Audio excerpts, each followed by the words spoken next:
A plus B, syllabe, métaphore. W plus oxymore. J'estime que tu t'exprimes et t'exprimes exécrablement. X, Y. La langue française, dans son évolution, a souvent joué au jeu des chaises musicales un terme en remplaçant un autre. En voici un exemple assez coquin.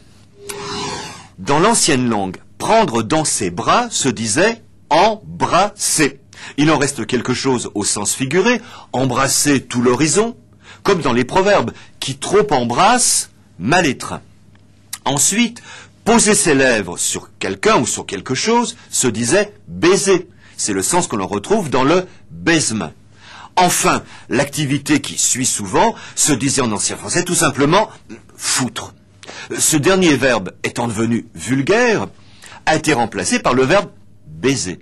Et ceci depuis plus longtemps qu'on le pense, depuis le XVIIe siècle sans doute. C'est en effet pas innocemment que Molière fait dire à sa jeune héroïne « Baiserai-je mon père ?» À l'évidence, le dramaturge entendait faire rire.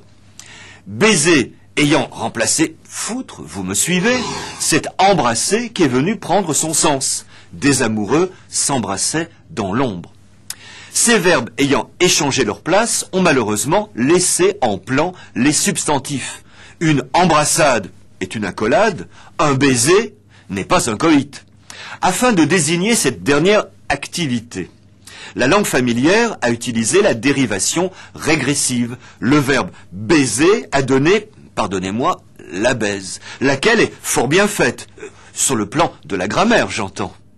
A plus B, syllabe, métaphore. W plus oxymore. X, Y.